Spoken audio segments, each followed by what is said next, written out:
मित्रों, क्या आपको पता है गौ माता ने समस्त स्त्रियों को ऐसा कौन सा श्राप दिया था जिसकी वजह से आज तक समस्त नारी जाति वह श्राप भोगना पड़ रहा है? गौ माता का एक ऐसा श्राप जिसे टाला नहीं जा सका। दोस्तों, वह श्राप कौन सा था? चलो मैं एक कथा के माध्यम से आपको बताता हूं। मित्रों, एक समय की बात है जब भगवान श्री कृष्ण अपनी राजगद्दी पर विराजमान थे। तब उनके पास देवर्षि नारद मुनि आती है और कहती है, हे प्रभु, मैं आज मृत्युलोक में भ्रमण कर रहा था। तभी एक स्त्री ने पूछा कि पहले स्त्रियों के बच्चे होते थे तो वह पैदा होते ही चलने लगते थे, परंतु अब ऐसा नहीं है। यह क्यों प्रभु? मुझे इस प्रश्न का उत्तर याद नहीं था, इसलिए मैं आपके पास आई हूं। कृपया मुझे इस प्रश्न का उत्तर बताएं। तब श्री कृष्ण कहते हैं, हे देवर्षि, तुम्हारा यह प्रश्न समस्त स्त्री जाति के लिए अत्यंत महत्वपूर्ण है। अगर तुम इस प्रश्न के उत्तर को जानना चाहते हो तो ठीक है, मैं तुम्हें एक कथा सुनाता हूं। तुमको इस कथा के माध्यम से पता चल जाएगा कि किस वजह से अब स्त्रियों का बच्चा पैदा होते ही चल नहीं पाता है। तब देवर्षि नारद कहती है, हे प्रभु, मैं इस कथा को पूरा सुनूंगी, कृपया आप कथा को सुनाइए। प्रिय मित्र, अगर आप भी जानना चाहते हैं कि इस प्रश्न का उत्तर क्या है, तो मित्रों वीडियो को आखिरी तक जरूर देखें और वीडियो को लाइक अवश्य करिएगा। तो मित्रों, श्री कृष्ण कहते हैं, हे देवर्षि, एक नगर में एक रामू नामक व्यक्ति रहता था। रामू एक स्वार्थी व्यक्ति था। रामू के पास में एक गाय थी।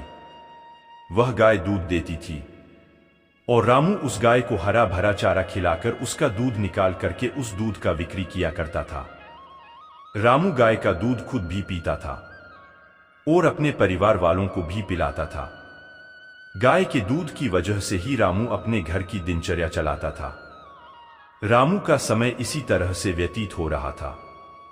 कुछ दिनों का बाद एक समय ऐसा आया कि जब रामू को गाय ने दूध देना बंद कर दिया। जैसे ही गाय ने दूध देना बंद कर दिया तो इधर रामू ने उस गाय को चारा डालना बंद कर दिया। और एक दिन ऐसा आ गया कि उस दिन रामू ने गाय को बहुत मारा, पीटा और उसने उस गाय को घर से ले जाकर जंगल में छोड़ दिया। अब वह गाय बेचारी अकेली पड़ गई। बेचारी गाय अकेली जंगल में इधर उधर घूमती फिरती है और एक दिन जंगल में बने एक मंदिर के पास में पहुंचती है और भगवान से विनती करते हुए कहती है, हे भगवान, मैं आपसे यह विनती करती हूं कि हमें गाय की योनि में डालकर कितना गलत काम किया है।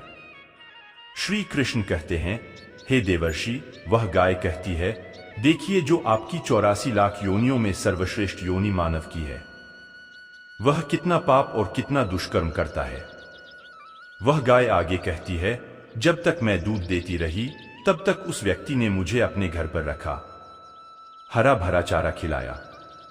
जैसे ही मैंने दूध देना बंद कर दिया, उसके बाद में उसने मुझे चारा भी नहीं डाला। इतना ही नहीं, उसने तो मुझे घर से बाहर ही निकाल दिया। अब मैं इधर उधर भटक रही हूं। अब जंगल में चारा खा खा करके, जंगल में घास खा करके मैं अपने पेट को भरती हूं। हे भगवान, आपने जो सर्वश्रेष्ठ योनि बनाई है, यह तो कितनी स्वार्थी और लालची योनि है। श्री कृष्ण कहते हैं कि हे देवर्षि नारद, धीरे धीरे समय व्यतीत होता चला गया। गाय बेचारी इधर उधर भटकती रही। जब भी वह गाय रामू के द्वार पर आ जाती है तो रामू ने लाठी लेकर के उस गाय को जंगल की तरफ, खेतों की तरफ भगा करके आता है। श्री कृष्ण कहते हैं, हे देवर्षि, धीरे धीरे जब वह गाय एक दिन गर्भवती हो जाती है, तो अब जैसे ही 3-4 महीने का गर्भ हुआ है तो उसी जंगल से एक स्त्री गुजर रही थी। उस स्त्री ने जैसे ही उस गाय को देखा, उसने मन में सोचा कि यह गाय तो गर्भवती है। मैं एक काम करती हूं, इस गाय को मैं पाल लेती हूं। जब इसका बच्चा हो जाएगा तो यही गाय मुझे दूध देने लगेगी। तब मैं इसका दूध खुद पीऊंगी और साथ ही अपने परिवार वालों को भी पिलाऊंगी और बिक्री भी करूंगी। लेकिन जैसे ही वह स्त्री उस गाय को पकड़ने के लिए अपने पति को बुलाने के लिए जाती है और जब तक उसका पति वहां पर आता है तब तक वह गाय वहां से चली जाती है। धीरे धीरे और समय व्यतीत होता गया। श्री कृष्ण कहते हैं, हे देवर्षि, जब उस गाय के प्रसव का समय नजदीक आ गया, तब वह एकांत जंगल में सुरक्षित जगह पर जाकर के उस गाय ने एक बछड़े को जन्म दिया। श्री कृष्ण कहते हैं कि हे देवर्षि, प्रसव के कुछ समय बाद वही स्त्री उसी जंगल में घास काटने के लिए गई हुई थी। जैसे ही उसने दूर से देखा कि एक गाय ने अपना बच्चा जन्म दिया हुआ है, तब वह स्त्री उसके पास गई और उसने ध्यान से उस गाय को देखा तो बोली कि अरे, यह तो वही गाय है। इस गाय ने तो बछड़ा दे ही दिया, चलो अच्छा हुआ। वह स्त्री सोचती है, अब मैं इस गाय को पकड़ के अपने घर पर अवश्य ले जाऊंगी। जैसे ही वह स्त्री उस गाय के पास से अपने पति को बुलाने के लिए जाने लगती है, तभी गाय ने उसी समय उस स्त्री से कहती है, हे बहन, आज तुम हमारे ऊपर एक परोपकार कर दो। यह हमारा जो बच्चा है, यह पीछे पड़ा हुआ है। इसे उठाकर कि तुम मेरे गर्दन के ऊपर रख दो।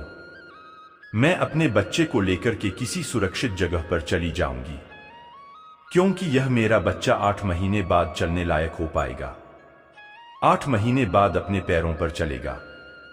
श्री कृष्ण कहते हैं, हे देवर्षि नारद, जैसा अभी है ऐसा पहले नहीं था। पहले गाय का बच्चा 8 महीने के बाद ही अपने पैरों पर चलने लायक हुआ करता था। श्री कृष्ण कहते हैं, हे देवर्षि, लेकिन जैसे ही उस स्त्री ने गाय की बात सुनी तो वह बहुत जोर जोर से हंसने लगी और कहने लगी, तुम्हारा बच्चा इतना गंदा है, इतनी गंदगी में पड़ा है। मैं तुम्हारे बच्चे को उठा करके तुम्हारे कंधे पर क्यों रखूं? मैं तुम्हारे ऊपर यह परोपकार क्यों करूं? जैसे ही उस स्त्री ने उस गाय का बहुत मजाक बनाया, उस समय गाय बेचारी असहाय थी। वह अपने बच्चे को उठा नहीं सकती थी। श्री कृष्ण कहते हैं कि हे देवर्षि, उसी समय दुखी होकर के गाय ने श्राप दे दिया। उसने श्राप देते हुए कहा कि जाओ, आज तुम्हारा बच्चा जन्म लेने के बाद तुरंत चलने लगता है, लेकिन आज मैं श्राप देती हूं, तुम्हारा बच्चा जन्म लेने के 10 महीने बाद ही अपने पैरों पर चलने लायक होगा।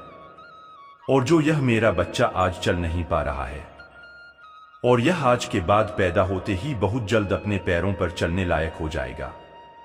श्री कृष्ण कहते हैं, हे देवर्षि, इसी श्राप के कारण स्त्रियों का बच्चा जन्म लेते ही अपने पैरों पर चल नहीं पाता। दोस्तों, सतयुग में सुखदेव पैदा होने के तुरंत बाद ही अपने पैरों पर चलने लगे थे, और वेदव्यास भी जन्म लेने के तुरंत ही बाद अपने पैरों पर चलने लगे थे। यह बात तो सतयुग की थी, लेकिन कलयुग में ऐसा नहीं है। कलयुग में बच्चे को अपने पैरों पर चलने के लिए कम से कम 9 से 10 महीने लगी जाते। इसका कारण यही है क्योंकि गाय ने समस्त स्त्री जाति को श्राप दे दिया था। उसी दिन से समस्त स्त्रियों के जो बच्चे पैदा होते ही चलने लग जाते थे, उनकी प्रक्रिया वहीं पर रुक गई। गाय के श्राप के कारण ही स्त्री का बच्चा 9-10 महीने बाद ही चलने लायक, अपने पैरों पर खड़े होने लायक बन पाता है, और गाय का बच्चा उसी दिन से अपने पैरों पर चलने लायक हो जाता है।